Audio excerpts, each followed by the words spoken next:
Hey, welcome to our episode of Chad's Beer Podcast.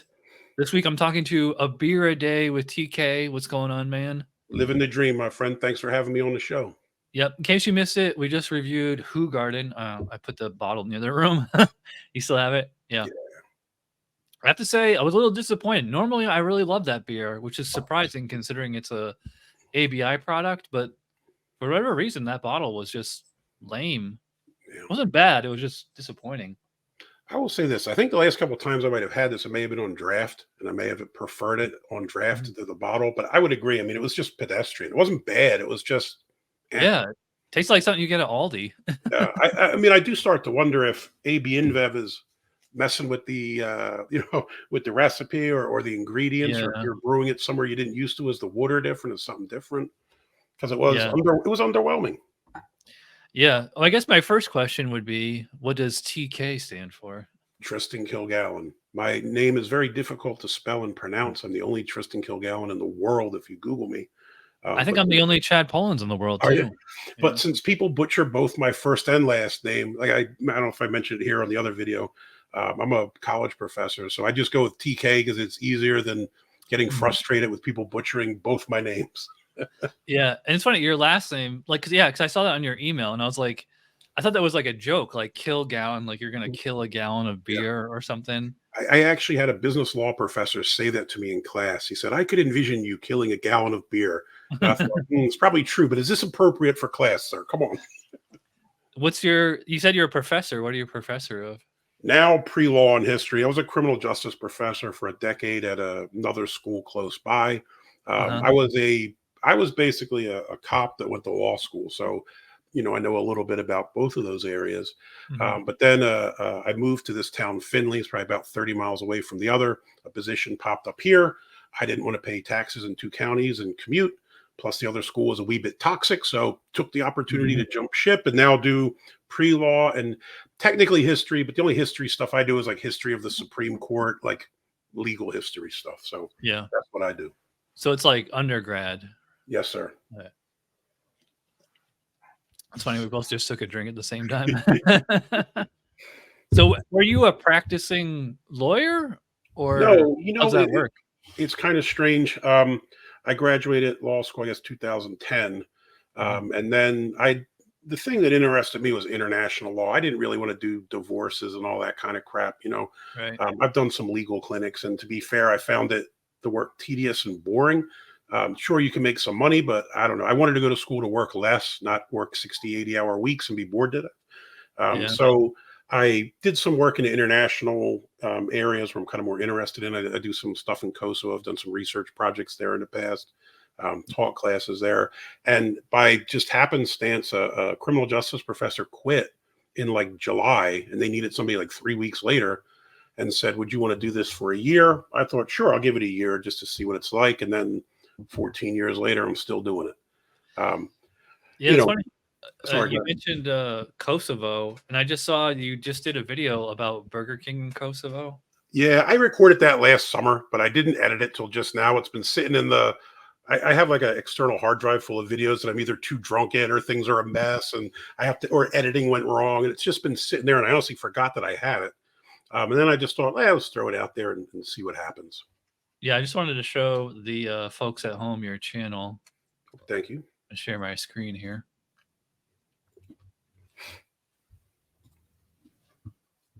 All right, so this is your channel, Beer a Day with TK. This is like your shed. Yep. Yep. Those are all the Oktoberfest cans stacked up there. I'm a bit of a loser when it comes to collecting the cans. Anything that's like sports related, band related, Oktoberfest related, I save all of them and I keep them in the shed. And my wife leaves me alone in that area. So that's funny. Like, mess. I've only been doing this show. Like, this is episode 12 or something, 13 maybe.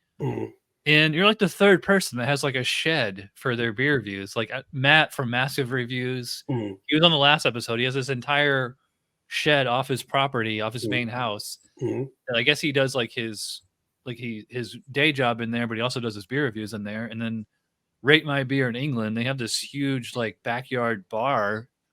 And yeah, theirs was pretty cool.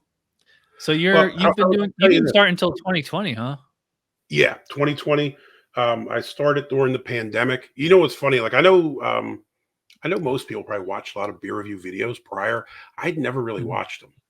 I was just bored as hell because it was pandemic. It was my birthday. I couldn't go anywhere. Normally, Ginger Yeti and I are good friends. We worked together when we were in Mhm. at university and all.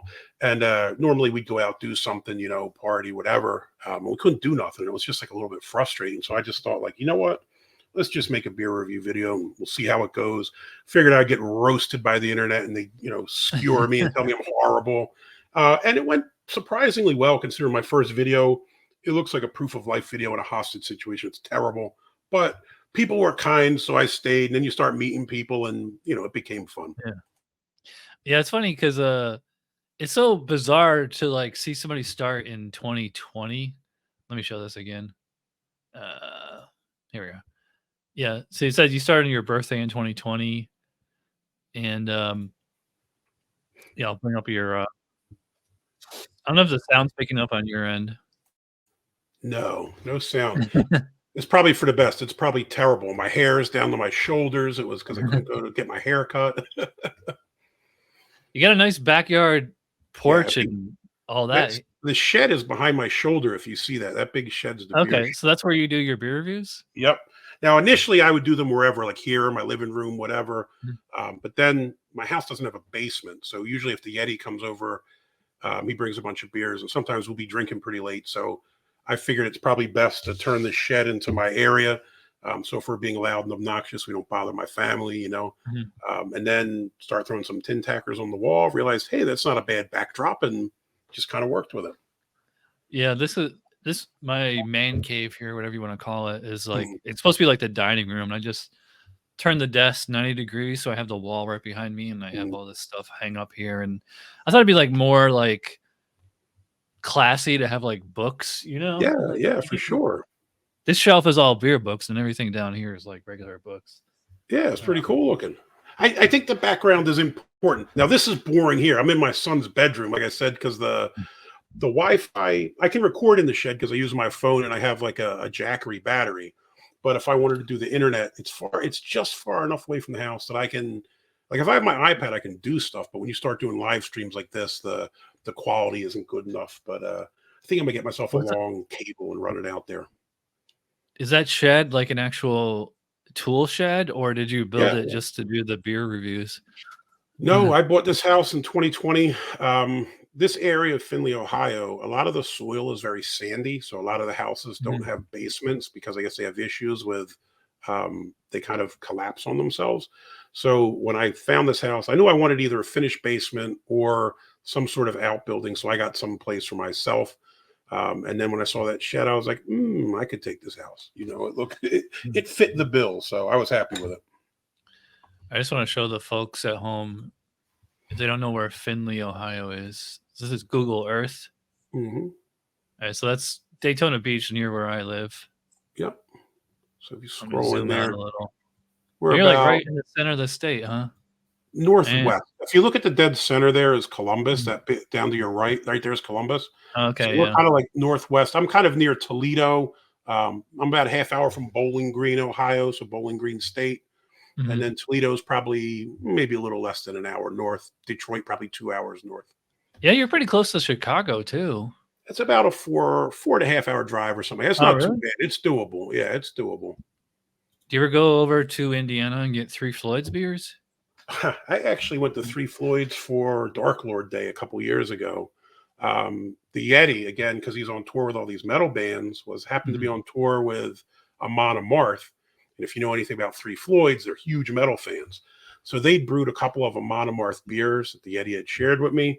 And it just happened. This might have been, it was before the pandemic. So that had been probably 5 years ago.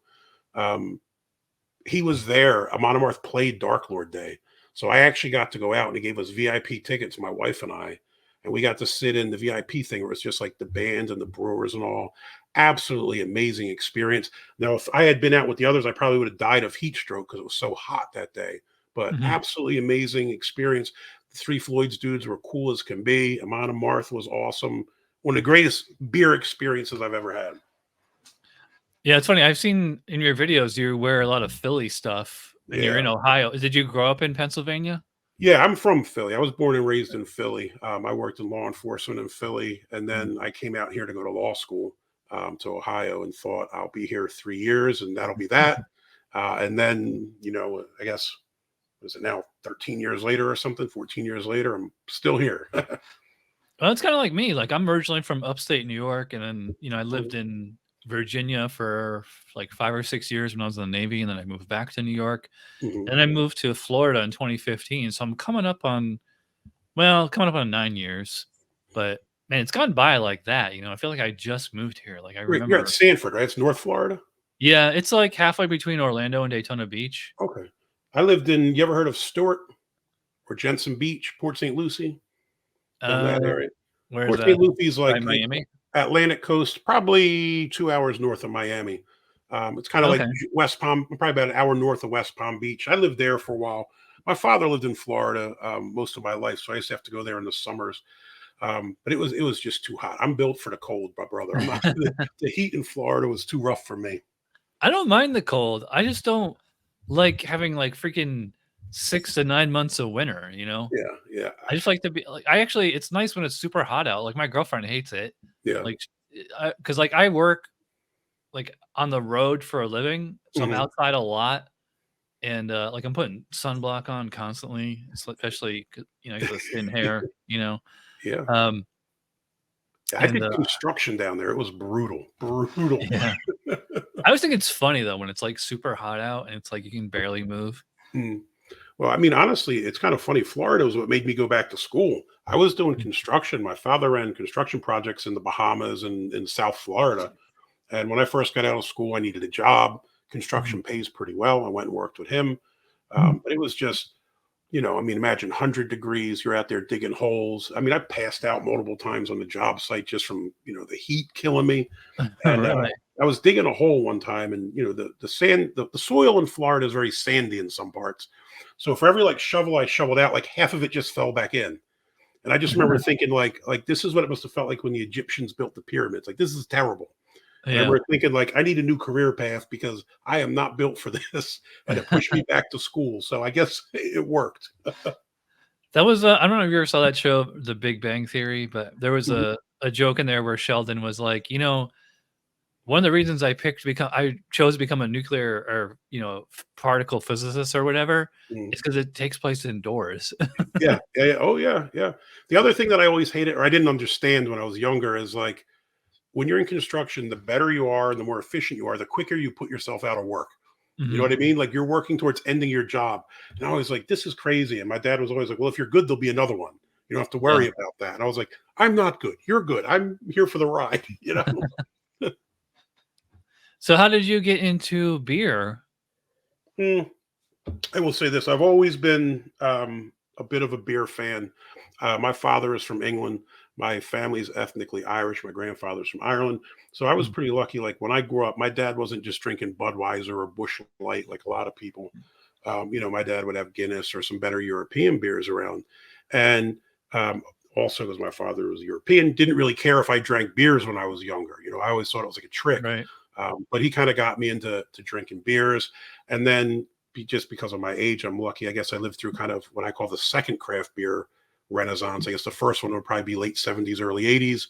Then mid 90s or so, we had another boom. And right about that time, me and my buddy Steve, um, kind of just start trying different beers. Now, where we went to college was upstate Pennsylvania, a place called Kutztown. And up there, you could get Yingling pretty cheap. So we drank a heck of a lot of Yingling Premium, not lager, what most people have, Uh-huh.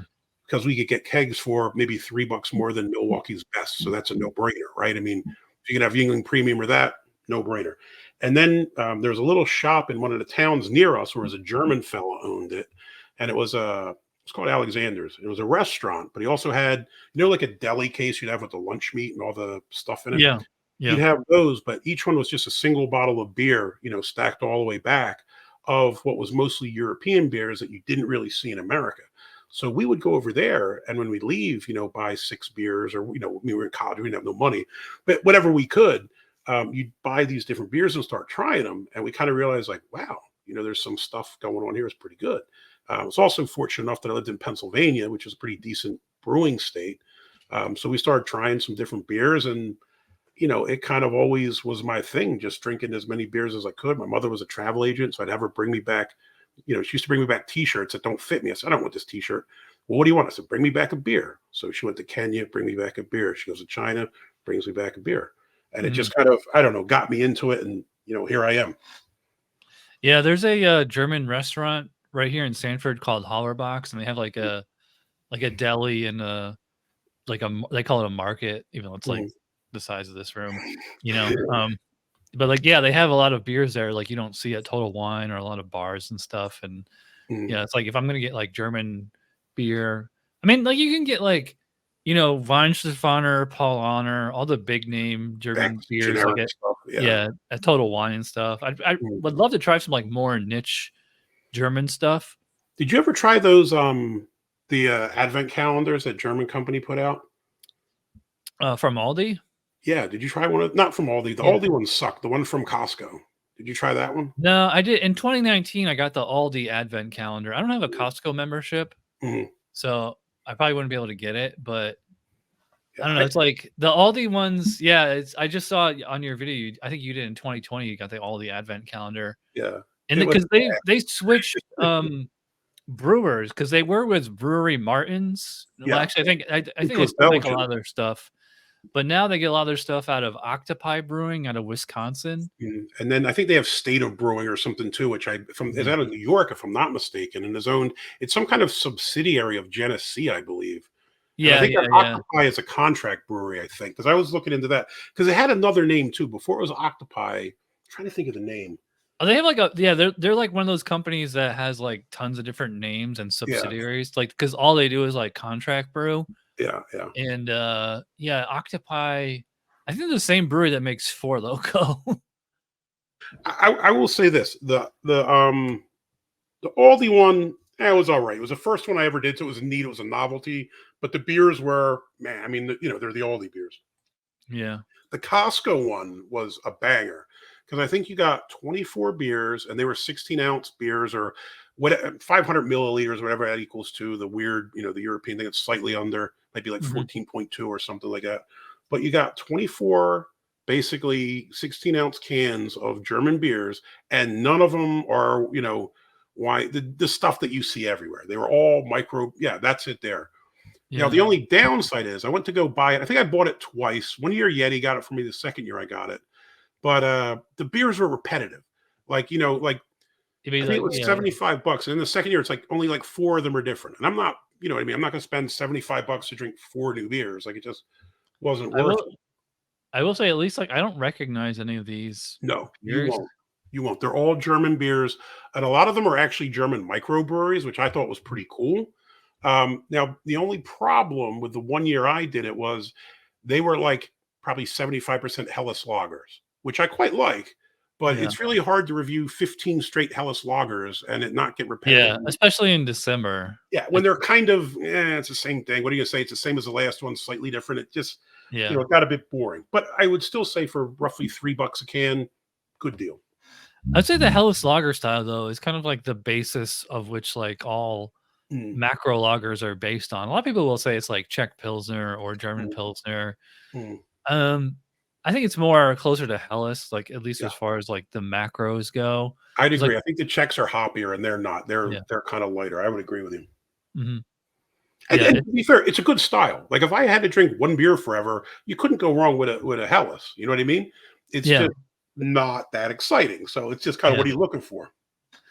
You remember when Miller Lite, I think like in the 80s or 90s, their ad campaign was Taste a True Pilsner? Yeah. It's kind of funny when you think about that stuff, like, the macros trying to push themselves as the true representations of beer. And it's just, I don't know. And look, I got nothing against people that drink that stuff. You drink what you like. That's the one beautiful thing about beer is, you and I could drink 10,000 beers each and have different opinions on the same beer because our palates are different. What we like's different. And that's cool. Yeah. That's cool. But I'd rather not pick those. Yeah. Well, you know what it is are you BJCP or Cicerone certified? Nope, man. I'm nothing. I just got a JD and an LLM. That's it, brother.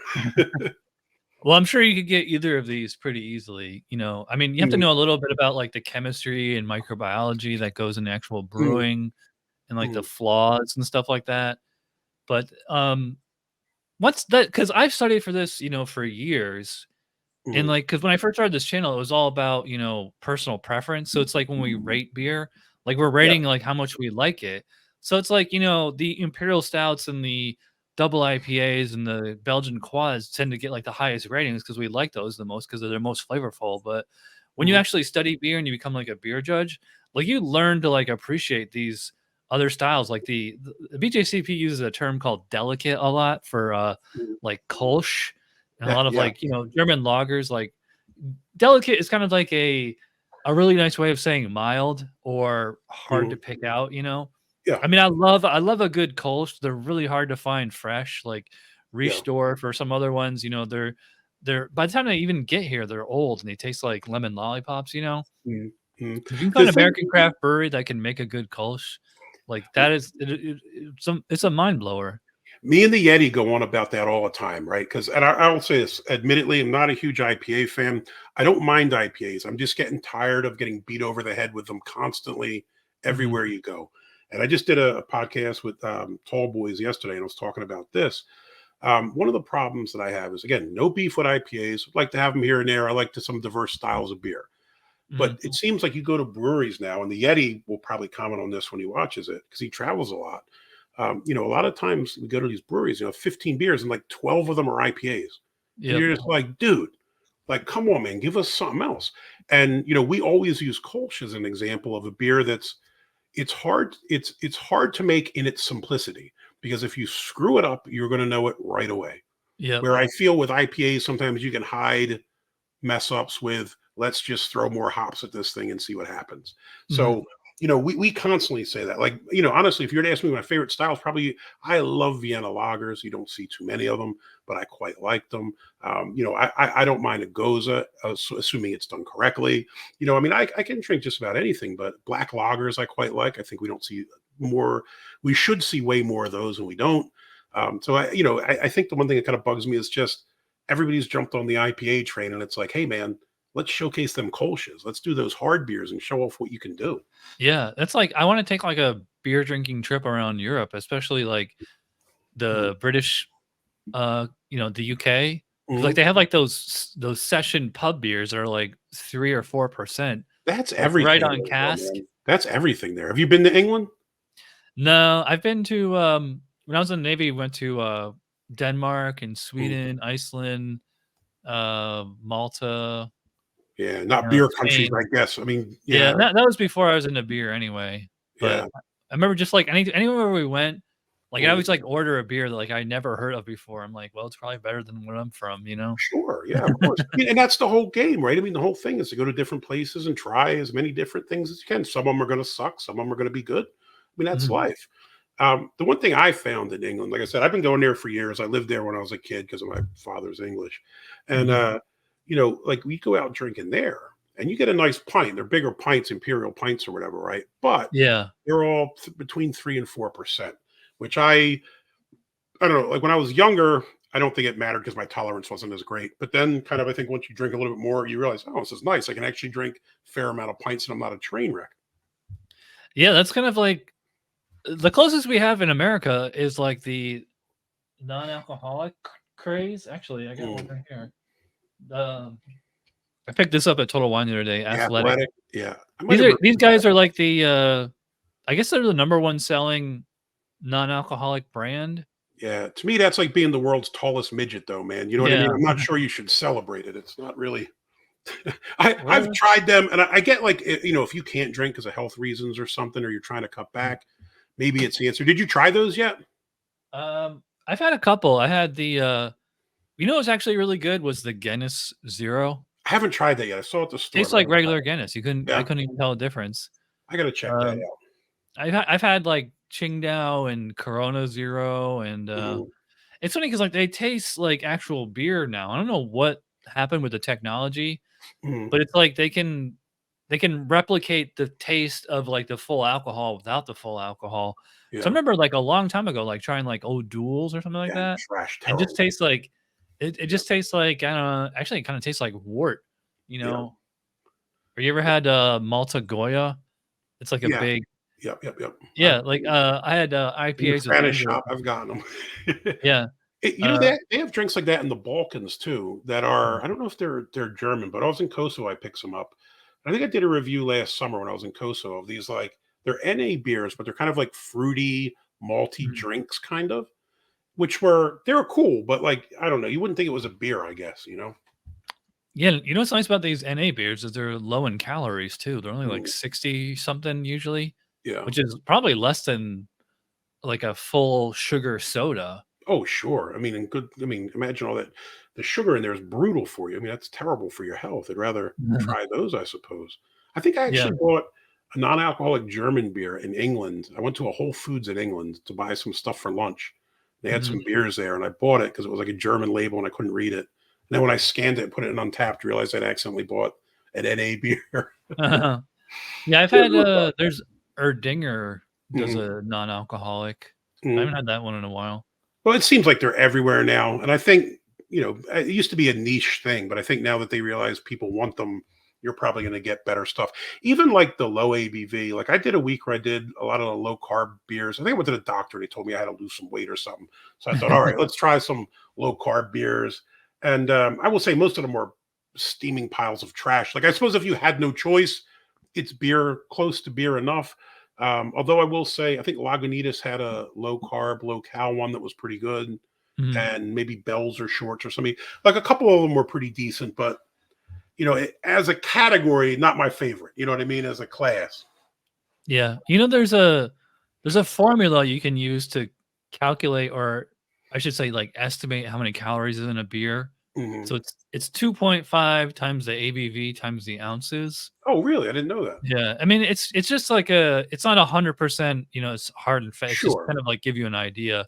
Especially like, it also depends on like how sweet or dry the beer is. Like those pastry stouts have like so much residual sugar sure. in them Oh, from sure. like Yeah, adding it's instant chocolate and caramel and diabetes. stuff. Yeah. Yeah. Or like a really dry beer, like I don't know, like a saison.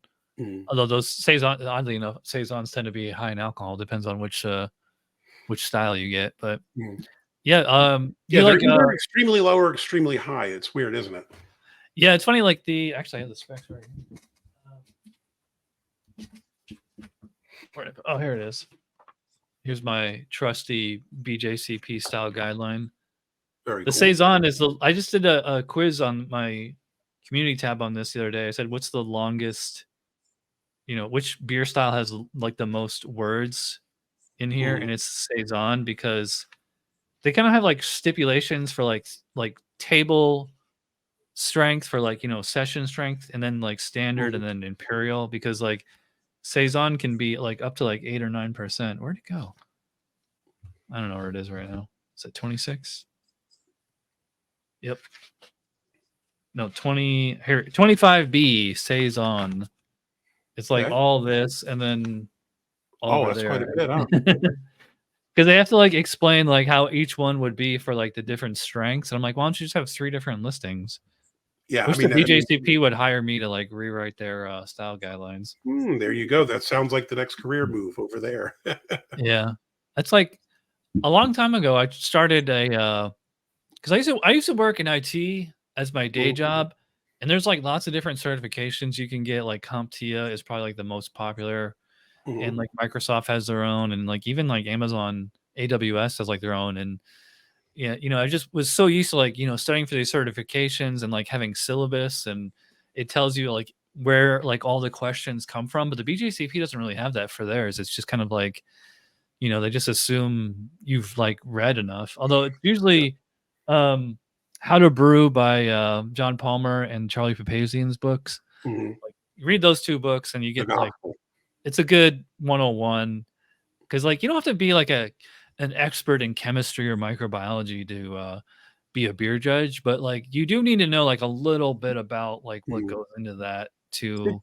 did you ever see that documentary they did about those guys getting the certifications or whatever? I think it was on like Amazon or something.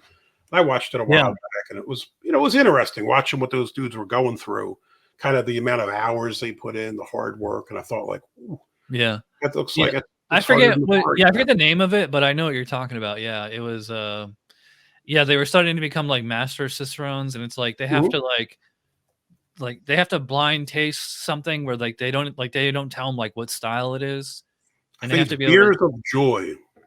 Yeah, Beers of Joy. I But saw it one of looked those. tough. It looked hard, man. Yeah, I don't know if you watch my friend Darwin. He does Darwin's beer reviews, and he's Yeah, yeah. a not master, advanced cicerone, which is like the second highest, and it's Mhm, I've asked him. Actually, he was on this podcast one of the first episodes, and I was asking him about that.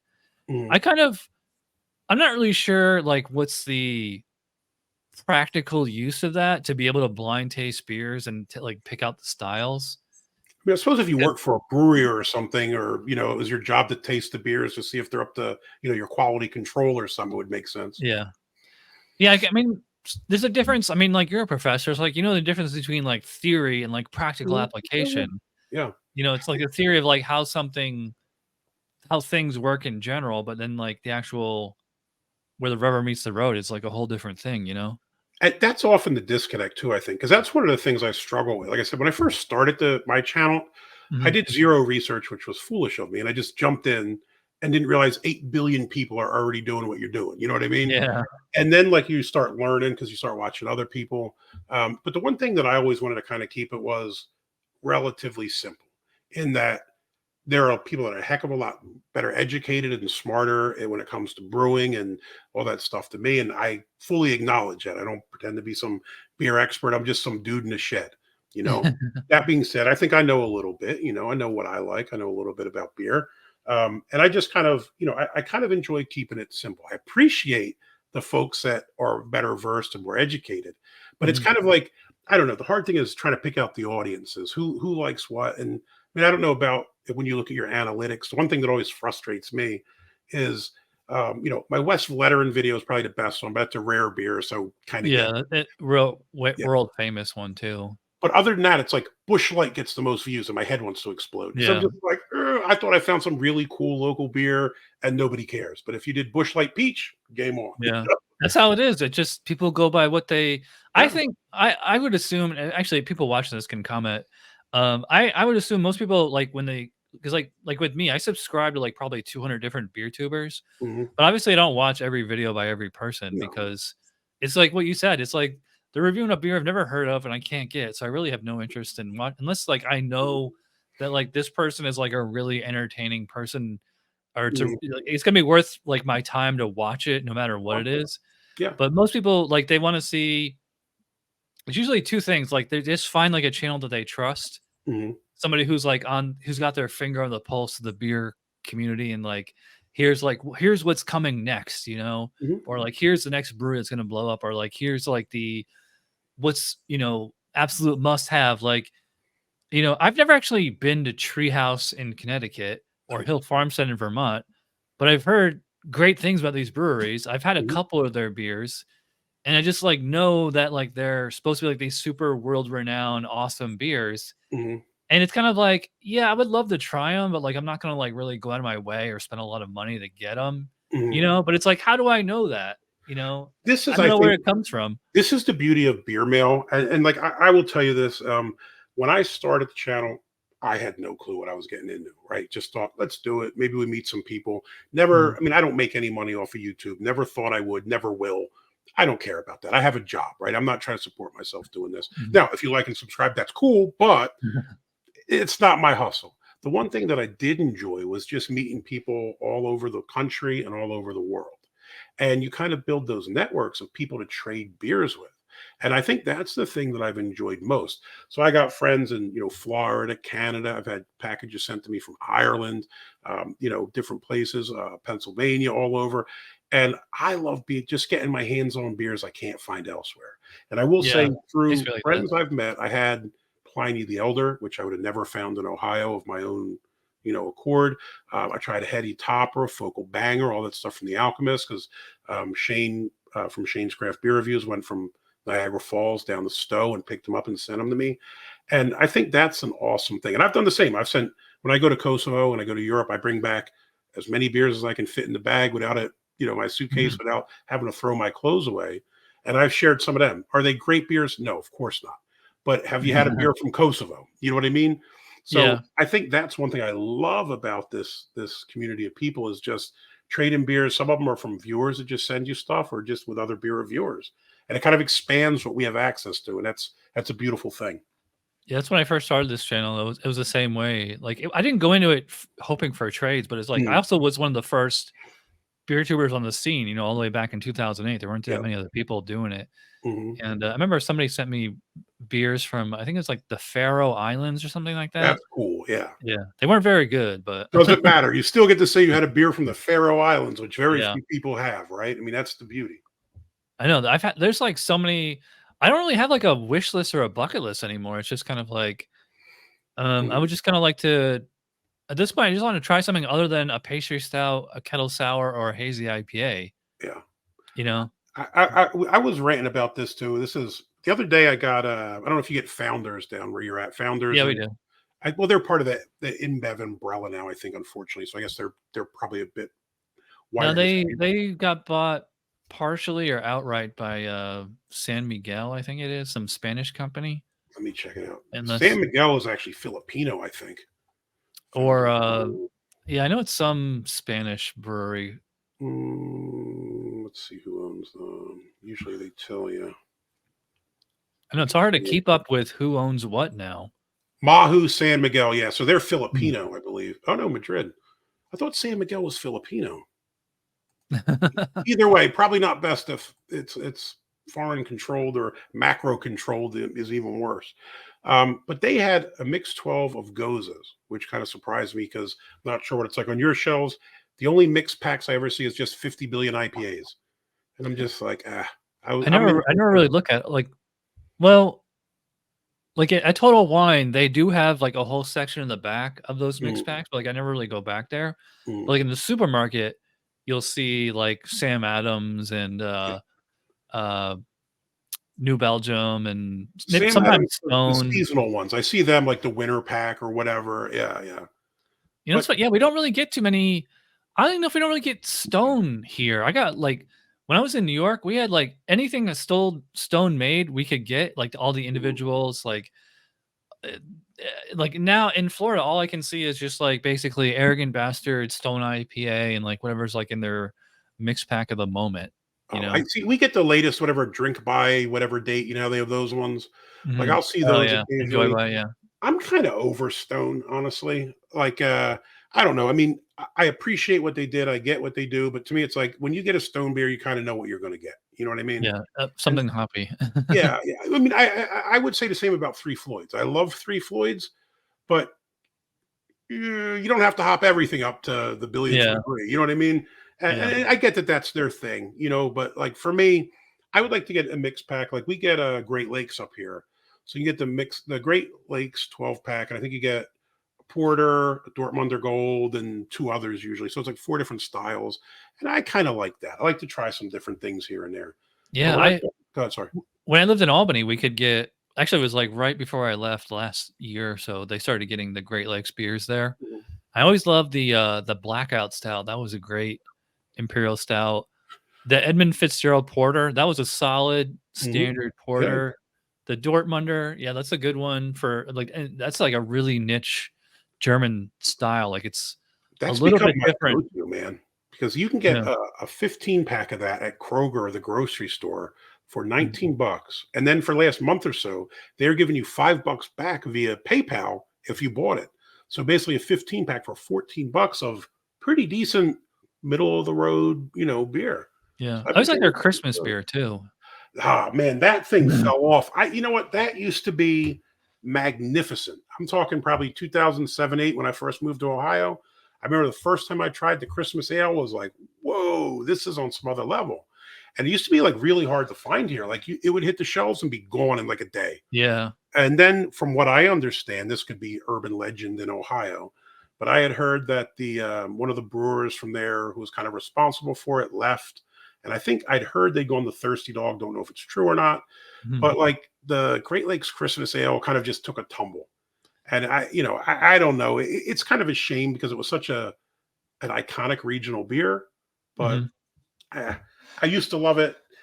You know, I don't know. It's like the old, it was an axe sword. I used to love her, but I had to kill her, right? That's kind of how I felt about that one.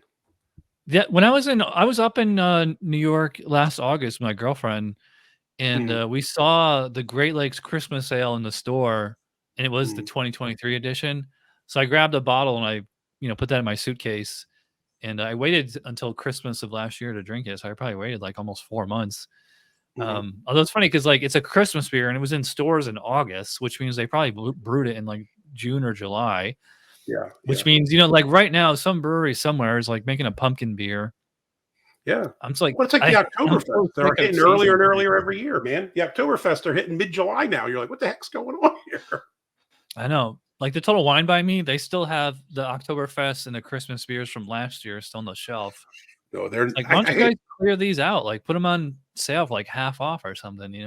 Marzen is a style I quite like, but I don't think that they age very well. I mean, because I had some run-ins buying old ones on the shelf that weren't Mhm, years old, but just the past seasons and didn't hold up well, sadly. mhm. It does hold up well is like Bourbon County. Yeah, It's I funny got because about. like that beer kind of still walks a fine line between being like the special beer that it is and like kind of basic because like it's fairly easy to come by now, Mhm. but there was a time, a good 10 years ago, like where that was like a white whale. Even after Goose Island sold out to Budweiser. The variants are the white whale here. Like you can get the regular one pretty Mhm. easily for maybe, I think they were going for like $10 a bottle or something at the shop, 10, $12. But the Wow. variants were going for 25, 30, depending on what you want. Um, Yeah. I have the cola one from last year still in my fridge. I'm just kind of leaving it there. I want to age it a bit. And then I have the Banana Foster's one from this year. I haven't tried it yet, but I think the Yeti picked that up for me in Cleveland. I think it was about $25. Yeah, Um, that's about what it goes for here too. Yeah, yeah. it's about 22, 25, something like that. I Mhm. probably wouldn't sit on that one though, because like I think that fruit flavor is gonna fall off. That one, I was waiting for him to get back from tour, so I'll Mhm. drink that one. The cola one, I probably want to do soon because that's been about a year now. I think I have a regular, and then I have one other flavored one, and I don't remember what it is. But those are beers like I always feel like you paid so much for them and they're so good. Like it has to be a video beer, or you Yeah. have to share it with somebody because you know it's gonna be like 8 billion%. Like I'd rather do those with the Yeti so you can share something that's maybe a little bit nicer. But they're good. I actually got lucky with those. This is nuts. Um, the Kroger near me used to have a mixed six pack part where you make a six pack for $10, Mhm. and I don't know what clerk was there and screwed up, but they put a bunch of those the Goose Island ones, like the ones that shouldn't be there, in the mixed six pack thing for $10. So I was like, quickly make one of these and hope nobody knows. And Yeah. I wound up getting six of them for about $12, which I was thrilled. I know, like, Publix is the big supermarket chain in Florida, and Mhm, certain stores, they'll have KBS, like, or, mhm, yeah, last time they had KBS, which is I usually, like, about $20 for a 4-pack right now, mhm. Yeah. and they had it on sale for, like, 15 or something, and I should Mhm. probably go get it. I got some Um, of those too. I think I had the Mackinac fudge one is my favorite. I think that's pretty damn good. yeah, I I have remember the I espresso. reviewed that, but I can't remember what I thought of it. Oh, you know what's funny? I think I tried one initially and wasn't that enamored with it, and then the other one I think we left in the fridge for maybe a year or so, Mhm. and it was a lot more complex. Like you could pick up all those flavors so much better. The espresso one I wasn't a huge fan of, and then there's kind of the regular. The one thing that we're getting lucky with here, lucky and lucky, again, I don't know what the shelves look like near you, but Alka Pops and that kind of nonsense has taken over a lot of the beer shelf. Yeah, And everything's seltzers now. yeah, and the one good thing is sometimes those big boy beers that are a little more expensive, I suspect they don't move them, so sometimes you get a decent discount because I think they're just trying to get them out the door. So I've been buying KBS when they're again maybe like 12, $13 or $14 instead of 20 or more. So I'll snatch them up when I can. But that Mackinac fudge one I think is probably the best. Yeah, I have to look up my review of that one. Usually I like chocolate beers like that. It just depends on the Mhm. brewery. Like a few days ago, my girlfriend and I did this one called Cat versus Dog, and it was like it's a 13% imperial stout with like chocolate, and it was bourbon barrel aged, but it must not have been barrel aged for very long because like I could like barely taste the barrel or the bourbon character on That's it. But tough. it was very chocolatey, and it was funny. It's like, so we drank the beer, and I was like, "This is good. It's not great." And then we had like, because it was 750 ml bottle, but big one. So we had a lot left over, and we had steak for dinner. And then you go from like that savory, salty red meat, and then going to like the rich, Ooh, that's got to be a chocolatey imperial nice stout. Yeah, transition. I love contrasting pairings like that. Mhm. It's Yeah. like anybody can Yeah. do a chocolate stout with, cheesecake or something Yeah. for dessert, but like try doing the chocolate stout with your entree. It's like a totally different Oh, world. sure. Well, and that's the other beautiful thing about beer, right? I mean, like if you had that same beer with tacos, it's trash. But if you have it with a steak or you pair it with something where those flavors kind of work together, it's amazing. And I Yeah. mean, that's the beautiful thing. Like, you go to the Mexican restaurant, it's a must on the Dos Equis Amber if I'm going to the Mexican restaurant. Because that's for me, I think it's the best Mexican beer. It's kind of like a Vienna lager style. Yeah, it's funny. I love it with those beers. We just reviewed that a few weeks ago for the Amber International Lager style, Yeah. and I hadn't had that in a long time, and I was like, "Wow, this is really good. It's very fruity." I was The like, "This is only something I times would I ever pick get up." it is at the Mexican restaurant because you get a giant one for like $5 or something. You know what I mean? So it's Yeah. always like, baby, you're driving home. I'm gonna have two of these, and we'll see how it goes. I know, it's funny, a lot of American brewers now are mixing Mexican lager, which isn't Mhm. really it's just like, Yeah, the it's just cerveza basically, style, which yeah, is it's a lager, like a macro lager with like lots of flaked maize in it. mhm. They must add it like, I'm not sure when they're adding it, or they're boiling it, because like it's like the taste of the corn. Yeah, I'm It's not a usually, huge fan of that personally. I'm not. I think that's probably why I yeah. like the Dos Equis Amber better than like Modelo or the more yellow kind of Mhm. Mexican style beers. Like Corona to me, I can't stand Corona to be honest. I'm not a fan. I think it's expensive and not particularly good. Like I don't understand the Mhm. fascination so many people have with Corona. Yeah, that's like a college kid's beer. I remember that in when I was in college, because like it was like imported and it was Mhm. expensive. I mean, I think it's just, and you stick the lime wedge into the Yeah. bottle. And I was Mhm. like, I remember like, as like, I was gonna say a kid, but I mean I was in my 20s. But for drinking that, I'm just like, all I'm tasting is lime, and I'm just like, Yeah. why don't they just cut out the middleman and just make lime flavored beer, which is they did eventually make the Bud Light Lime. It Yeah. just tastes like limeade. Well, you know what's funny? Every time I despise lime. I'm not a fan of the flavor. Lime and watermelon are two flavors I just don't like. And every Lime time I go to the peel. Mexican restaurant, I'll ask them no lime, and then it comes back. And the other day I ordered, I had three lime wedges, and I was like, all right, I'm screwed here, man. There's been three limes around this, but you take them off and you drink it anyway. But I don't. It's not a flavor I enjoy. The original intent of putting the fruit into the neck of the bottle was to, like, keep flies out of the beer. Yeah, supposedly to clean the mouth, so if flies are there, the Yeah. acid or something. I don't know if that's true, but that's the urban legend. I've heard that as well. Same thing with the, German beer steins. That's what Mhm. the lid is, to keep Oh, bugs out of your beer. it makes sense. I remember as a kid being at a barbecue, and my dad went to the bathroom and told me watch his beer, and I thought I did, but a fly must have gone inside of it. And he drank it, and Oh, got gross. really mad at me. And I was like, "Dude, like, what do you want me to do, man? I'm not keeping my eyes on the beer, but I get it. It's probably not a pleasant You have thing." a fly swatter. Yeah. You been to Oktoberfest in Germany? In No, Munich? I've been the only times I've been in Germany is in the airport like a million times, but never properly in Germany. Oh, The you only never places I've visited? been to is England, Ireland as a little kid, and Balkans. I've been in like Kosovo. I've been in Iceland, but that's kind of different. Yeah, I Uh, went to Iceland, Reykjavik, when I was in mm, the Navy. We were there. And it's funny, we were there, like, in October. mm, So, like, the sun didn't rise till, like, 8:30 or yeah, 9 AM, and yeah, it would set yeah. at, like, 3 in the afternoon or something like that. Were they selling beer when you were there then? Yeah, Yeah. because I think they didn't serve beer till kind of more recent. Like they had a prohibition against it. Well, I went there. I don't think it's as bad now, but I went there. It was like crazy expensive. Like a bottle of Tuborg, which is Danish garbage, was like $13 or something insane. Like it was Wow. very expensive. I was lucky. I was there on it was my first year of law school. I was like in an exchange program with University of Reykjavik, and the one cool thing is they all went to all the students will go to the employers will put on these like socials where they want you Mhm. to come and kind of maybe we'll hire you, but they have all free beer to lure the students in. So they bought all of us with them because we're all law students, you know.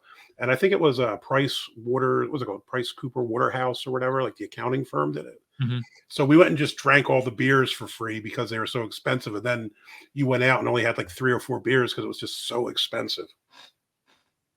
What year was that?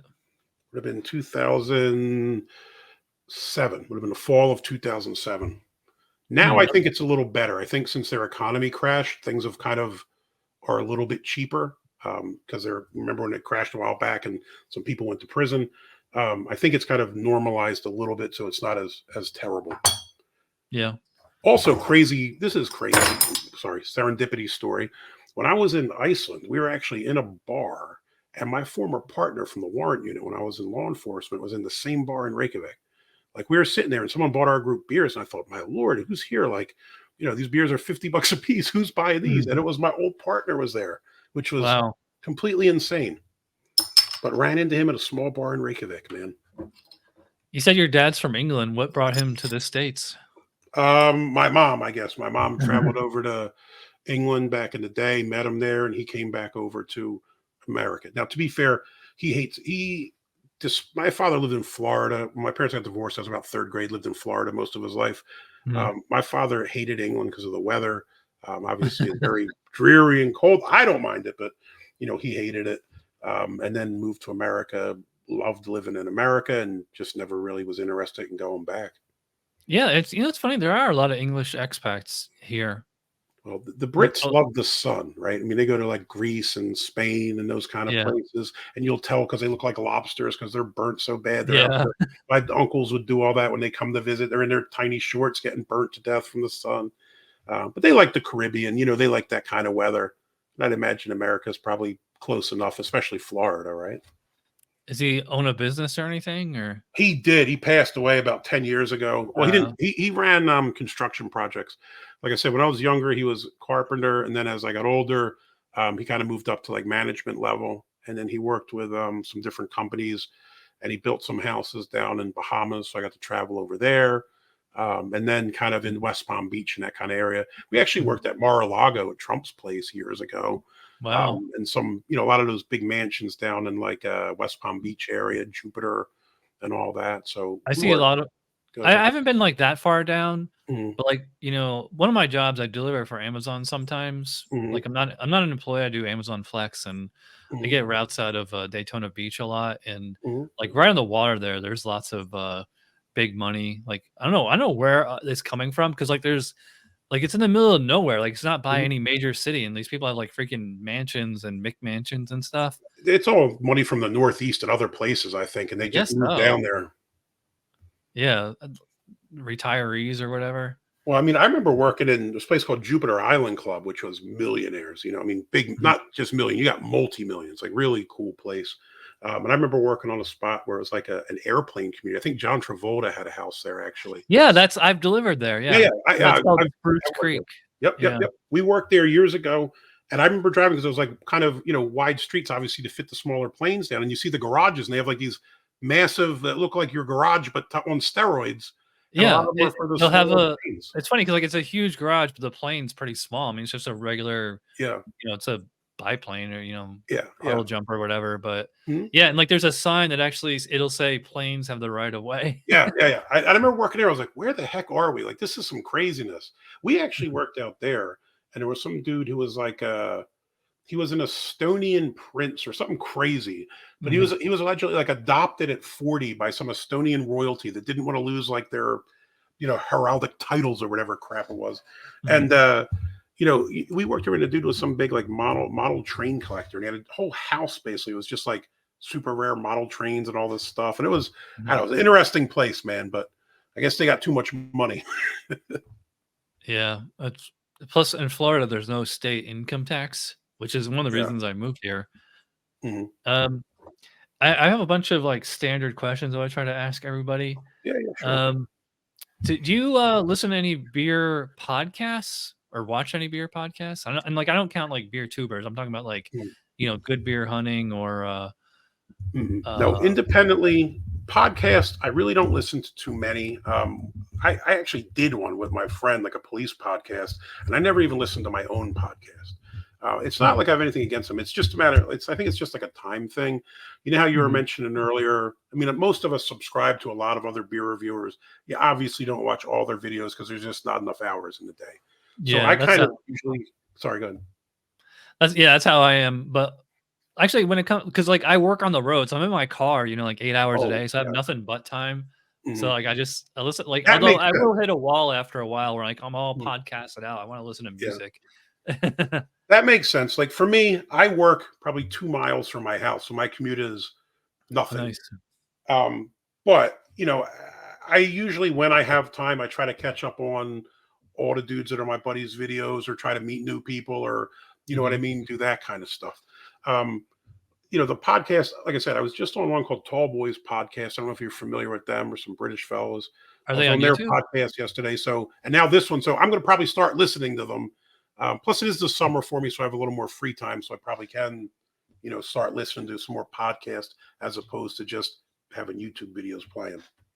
Tall Boy Sunday Podcast, is that it? Let me see. I think it's Tall Boys Radio. Okay, Tall Boy Radio. Yeah, Tall Boy Radio. That looks like they have tallboyradio.com. I think on YouTube they only have like 100 followers or something, but I think they have a much bigger actual audience. I think I found it. Let me show the is it like Gaz Beans and whatever it says? That's it? That's yep. Yeah, see that first one there's that's mine. Yeah. Beer Day with TK. I think they uploaded it yesterday because I watched it. But it was interesting, you know what I mean? Just to see some British dudes, what's a little different from them. And the one interesting thing was I was on with the one guy, and his family, I think he said his father's from Oklahoma, but he was raised in the UK. And obviously my dad was born in England, but I was raised in Pennsylvania. So it's kind of put your picture on the thumbnail, maybe they don't want to scare away the children. You never know. I'll check them out. Yeah, I just subscribed to them. So, and I'll watch this one later. Yeah. I'll be like, hey, you guys beat me too. I'm trying to get into the podcast more. So yeah. By the way, I don't know if you can see this on like under subscriptions here, like it shows you like anybody that has like this red, right? That means like they're live right now. But then they go in alphabetical order, and you're smart because you're a beer. So like I didn't know that. Yeah, you're the only thing you can do better is to go by number, like this guy 21090. Or I could be AA beer. Have 2 A's. No, actually that would hurt you because you just want A and then space. Oh, the second A instead of the space. I'm better off with the space. You're right. Yeah, I don't know if you guys can see this, but like there's so many beer tubers whose names start with beer. Yeah. Well, and to be fair, there are so many great people and so many guys that are just, good folks that you meet.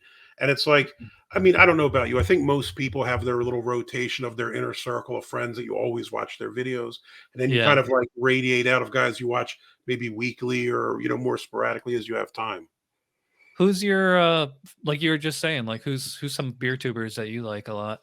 My inner circle. I mean, obviously Ginger Yeti Road Beers is my homie. He's my best friend. He was on my channel for a while. And then I kind of said, dude, you're on the road all the time. You got something to sell, do your own. So Ginger Yeti's at the top of my list. If you look at, Don's beer reviews, the Scottish brother, Don, do you know him? Don's a good guy. He and I will talk on like, Facebook, just sit out in the shed, call him up, drink beers and just chat. Really good dude. Shane's Craft Beer Reviews, Canadian guy. Shane's awesome. Try to think of who else. Brian the Beer Snob. A couple years ago, we actually went down to his house for a get together in Atlanta. And he invited us into our house. He didn't know any of us. We could be serial killers. And he invited us into his house with his wife and children. So, a lot of respect for those guys. Mallory and Chu from Imperfectly Me Crafts. I think they're doing beer reviews less and doing more of the live stuff with like Rod J and those dudes. But, I'm going to forget like 50 people. Trying to think who else. Josh Ellis, the Malted Gentleman. I met him very early. When I started doing stuff, he's out in Iowa, so he's somebody I consider a friend. Friar Joseph over in Ireland, I've traded beers with him. Greg Bullman's beer reviews in the UK. When I first started, I think he might have been over 1,000 already, a little more established. He was really cool and reached out to me. Ronald J. Terrio, the legend, Louisiana beer reviews. He's another guy.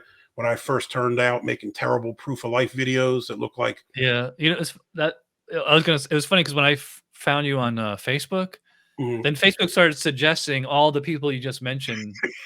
I'm like, Yeah, these guys. I can tell like you're either boomer or like boomer adjacent because like boomers like the only people who still use Facebook. Like yeah.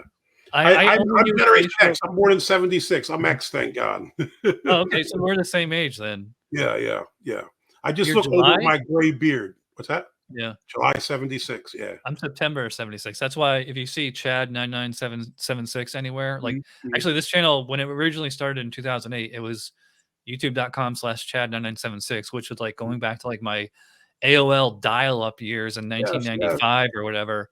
So I'm Yeah. like everybody would just back then was just their name and their birthday, you Yep. know. And it So if works. you ever Now see Chad 9976 anywhere, that's me. Yeah, man. But it's just, and again, there's probably dozens of guys I'm forgetting that are really cool dudes. Big B's beer reviews. He's out of Florida. I think he's out of Zephyr Hills, if you're familiar Oh, it's with not too that far area. from here. He actually runs one of the Facebook groups where we share our videos and chat. But Yeah. I don't know. I think that's been more fun for me than anything. The other one Mhm. I'm definitely forgetting. Bucks County beer reviews. Wayne, he's a cool dude. Dave's TV in Florida. He's down in. I Yeah. think he's maybe in Vero or somewhere around that Yeah, I area. think he's Sebring or something. Yeah. He's in Kind of Sebring, like out correct? in the middle of nowhere. Yeah. Yeah. I think he's a sheriff down there. He's a good dude. Really? Wow. Yeah. Do you But do you follow news of the beer industry at all? yes and no. I mean, I follow. I think kind of by virtue of the stuff that I look at, you see it pop up on Facebook or YouTube, not YouTube, but Instagram, or you see these Mhm. news kind of things pop up. So like I kind of follow it like that. I'm not, like every day looking it up, but I think you by accident kind of learn most of the stuff from just watching the videos or stuff that's promoted to you. So yes, Yeah. somewhat. Which which IPA substyle was the dumbest? I say brute IPA. Remember Yeah, like that's hard, 10 dude. years ago there was like black, white, red, brute. Yeah.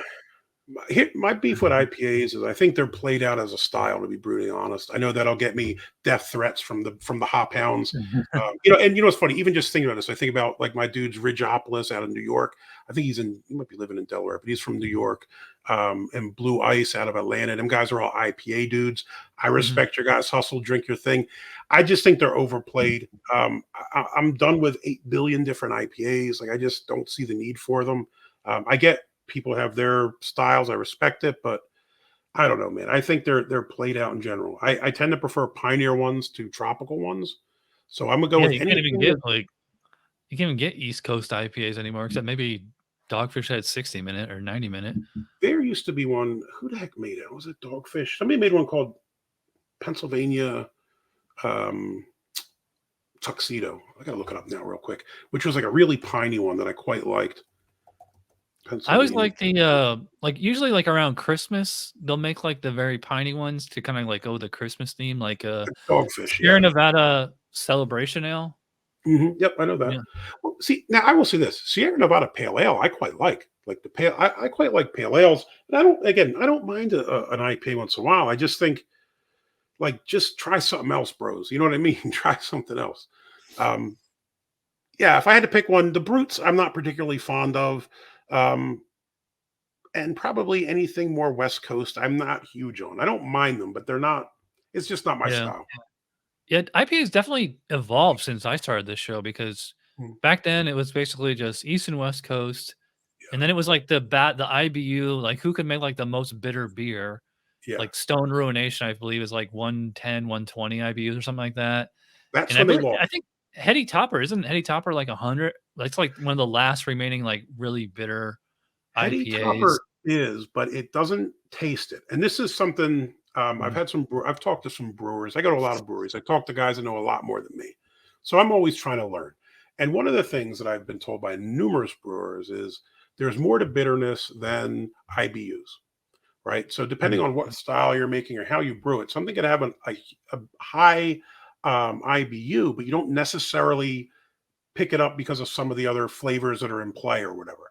Yeah. So, they were saying like sometimes you can have maybe like a stout or something that has a higher IBU, but you don't really pick it up like you would in an IPA because of the brewing process. Again, admittedly, all above my pay level, but I kind of get that. For me, I thought Heady Topper was amazing, focal banger, amazing, but I didn't think for someone who's admittedly not a huge IPA fan, I wasn't like begrudgingly drinking. I thought, damn, this is good, Yeah, and like now it's just like it's basically all just hazy IPA now, which and to me they're definitely more alike than they are dissimilar, I'm kind Mhm. of like I kind of like hit a wall with hazies. Like, I mean, I'll Yeah, drink like maybe one a week, but I'm like, this is I don't know how else to describe it. It smells juicy, it tastes juicy, yeah, but yeah, so did the other 50 ones, and I still yeah. haven't had a hazy that's like blown my mind. I'm like, okay, this is a 10 out of 10 A plus world class Mhm, beer.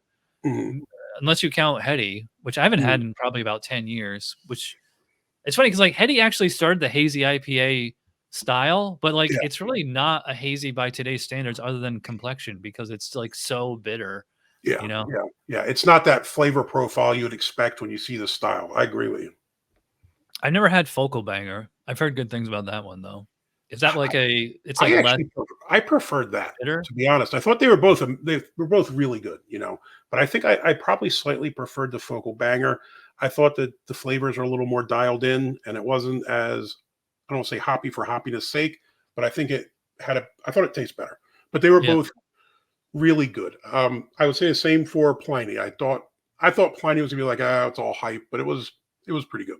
Yeah, I love Pliny. And Joe Senegalia sent me a bottle a few months ago. Mhm, And because I hadn't had that in about 10 years. And I remember getting trades for people on the West Coast for mhm, Pliny and Blind Pig and mhm, all the Russian River Asian, all their Belgian style beers, the mhm, sours and stuff. mhm. They're all really, really good. It's just it'd be nice if they distributed out here, or like maybe they could like have some East Coast brewery, like at least make like the IPAs. I mean, I could see the terroir character for like Yeah, yeah. all the the Order wood aged profile and and all barrel that. aged and Yeah, stuff, but I'm sure like some brewery could replicate Pliny and Blind Pig, you know, yeah. 99 if not 100%. Yeah. Yeah, I'm sure Mm, you could.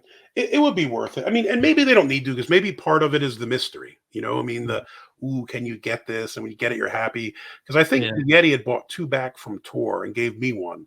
And I drank it and did a video. And then I actually sent one down to, I think, Brian at Beer Snuff. I think I sent him one because I mhm, was like, I got two of these.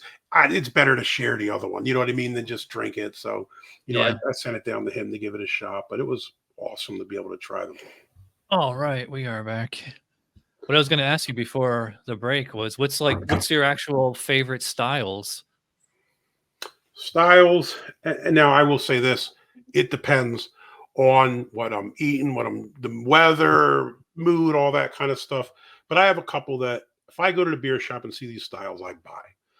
Vienna Mhm. Lager's top of the list. I absolutely love it. Think it's criminally underrated style. Don't see Do you enough of it. consider Sam Adams Boston Lager or Vienna?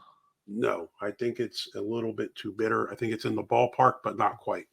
I think Mm. they might describe it as that, but I don't know that I would. I think it's a little too I remember they strong. used to. They used to like Yeah. 20 years ago, and they just kinda like Mm. stopped calling it that because like nobody knows what it means. Not that it really matters, but The one have you ever had Oederkringer? I think it's an Austrian one. I think that's nah, amazing. probably can't get it here. If I saw the label, maybe, but First time I had it was on Austrian Airlines flight. I can get it out here in a 4-pack. They're like tall green cans.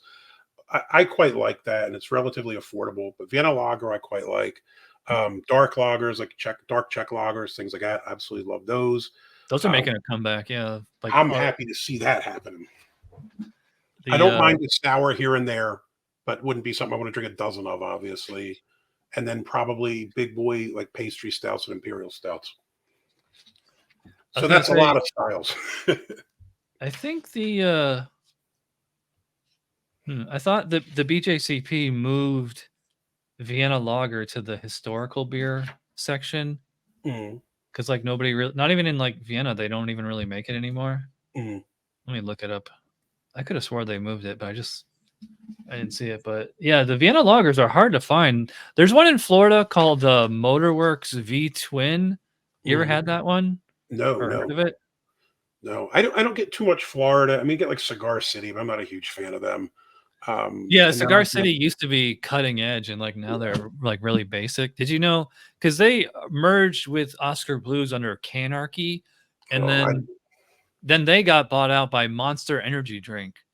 Oscar Blues is another one I think is like overly hyped. Like I think they were good years ago, and now I think they're just like, I'm not as enamored with them as I maybe some others. I would say the 1050, that one is always solid. And like last Mhm, night, we just reviewed the old Chub to mhm. We Heavy specs, and it was actually scored I pretty high for that Now style. I will say that Wee Heavy is another style. Scottish ales, Wee Heavies. I'm a fan of those as well. I haven't had that one. I have. I mean, I've obviously had like Dale's Pale Ale or those kind of things. I'm just like, Which is really it's an okay. IPA. Yeah, it's nothing special. I think when I was in Denver, they'd opened up. They had a spot in Denver, and I went in there and had a beer, and it was, just went there to go there. Say I've been there. Yeah. Well, they have a satellite brewery in Asheville. In fact, Mm, since Canarchy got bought out by Monster, what they're doing is they're turning the Cigar City tap room in Tampa mhm. into like a Monster R&D facility, Oh my and god. like all the actual Cigar City beers are going to be brewed in Asheville. That's that. See, I get angry about that stuff too. I mean, it's like when they move Rolling Rock out of Pennsylvania or whatever. Like, I'm not a Rolling Rock fan, but when you think of Rolling Rock, you think of Latrobe, PA, and their glass line tanks, and now you're shipping it out to, I think they're making it in Maine or New England somewhere, if I'm not mistaken. Yeah, I It's think just, Rolling Rock's just like one of those like legacy brands where it's like even like PBR, it's like they're not actually PBR doesn't even have a brewery. It's just made by Miller. But like yeah, actual wherever. PBR is like a separate company. Mhm. Well, Yeah, I I think think, Sam Adams actually bought the old Rolling Rock facility because and it's funny. Sam Adams makes twisted tea because my oh, I didn't know girlfriend and I that. were drinking that last night. And if you look on the side, it'll say Cincinnati, Boston Brewing Ohio, Company. Latrobe, Pennsylvania, La Crosse, Oh, Wisconsin. I actually Sam Adams tried. actually Sam Adams makes more money on twisted tea than they do on their actual beer. That's insane, dude. That's crazy when you think about that, man. Like Mhm. I remember years ago, it's been the '90s, having the Sam Adams Triple Bock when it first came out. And it was like a Mm, cobalt blue bottle with a stopper, and I was probably like a sophomore in college. I think me and my buddy Steve bought it from that German restaurant I'd mentioned earlier, and I think mhm. we paid about $10 for a bottle. And back then, that was kind of extravagant. I know, that's cheap by today. And we tried it, and we're both like, "This is gross," because it wasn't like a beer I'd ever had. And now I'm like, "Oh, that would have been something nice." But back Yeah. then, the palate just wasn't there. Didn't They should didn't bring that back. appreciate it. I have You've had the Utopia, right? Yeah, the Yeti picked that up in Washington D.C. and we did a video on it last year. But I think he paid like 350, $400 for it. It was quite Wow. expensive. I thought that was good too, but not. I mean, it's tough to even call it a beer, to be honest. You know what I mean?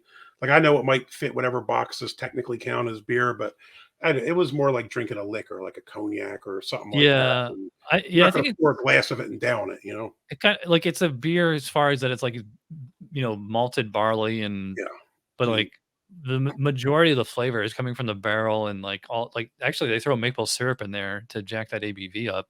Mhm. Yeah, it's kind of like, at what point is a beer not a beer? At least it's not, like, freeze distilled or something, you know? Yeah, we got the old classic. I've been trying to get my hands on some Mickey's Ice, man. I haven't had that in years, but Oh, the I malt remember. liquor? Yeah, man. Mickey's was I can get it always at the my gas station right down the road. regular Mickey's. I can get anywhere. It's like kind of my ghetto favorite. If I'm broke and I have $7, you could have some Mickey's. But the Mickey's Ice was Oh, another level. And when I was in college, you'd get 40s of Mickey's Ice, and we'd sneak them in the dorms in a hockey equipment bag, and you have your little parties. But I remember those would be night enders because they were pretty high ABV for young folks, I guess. But okay, yeah, you can get regular Mickey's malt liquor, like, at pretty much any mm, gas station. yeah, In Florida, 40-ounce bottles are banned. The biggest bottle you can get is, like, a 32. quartz, yeah. Yeah, and, like, even those are pretty rare. Like, I think I've seen, like, Corona in them, and that's about it. Mm. Yeah, the But it's familiar really Corona Familiar's got like the big yeah. size bottle. Yeah, yeah. It looks like a jug or something. Yep. Now, when I was kids, that's what everybody would drink, like the older folks. When I was a little Mhm. kid, they'd be drinking them out of like brown bags and stuff on the street corners in Yeah. Philly. Yeah, But that's what the hobos always do. yeah, they're not as popular now, those things. Yeah. Do you drink, or do you cellar beer?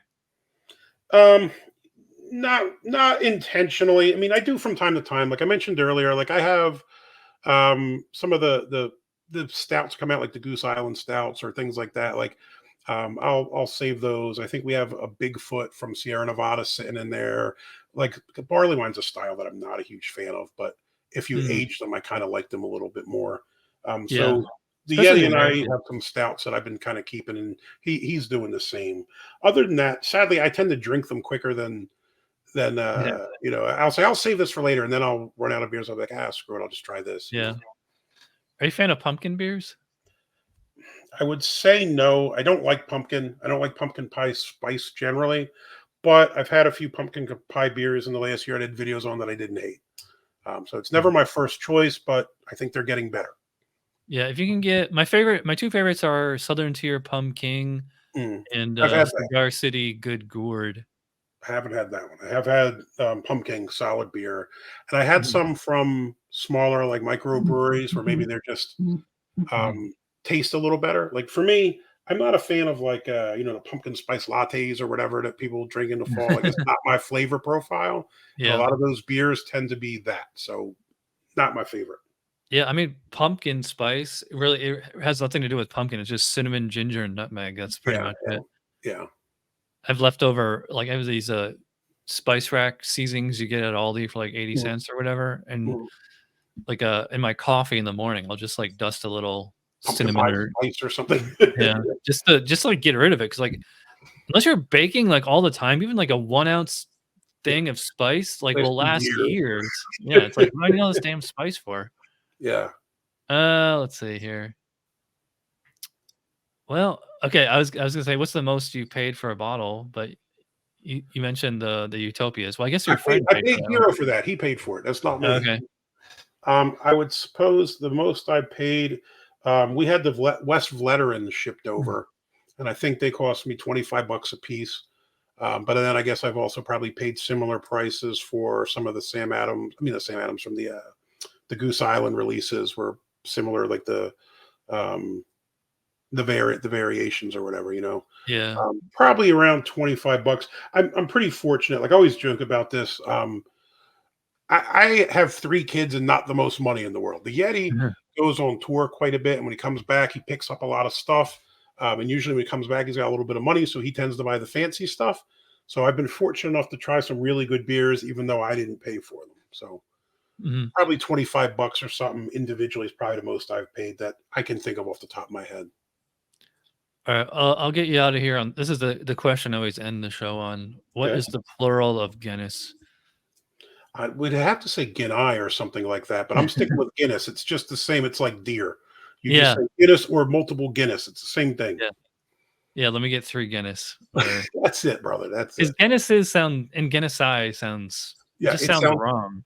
I'm sure it probably is technically Guinea or something ridiculous, but I can't I bring think it myself it to say depends that. on the origin. I think it's like if it's Greek, it has the I, like Mhm, octopus is like octopi, mhm. but I don't know. You could ask ChatGPT, it would probably tell you. Well, anyway, thanks to TK Tristan, your real name, who has and has like the most appropriate last name for a beer reviewer. Kill it. That's You know it. the I mean, like, I know you said your dad's from England, but like, do you know how far back the origin of that name goes? Or Yeah, I mean, my grandfather, my dad was born in England.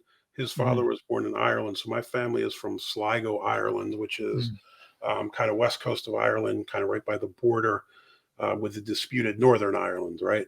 And mhm. my name is allegedly, if you see Kilcullen, Kilgallon, Matt Gowan, they're all derivations of the same thing.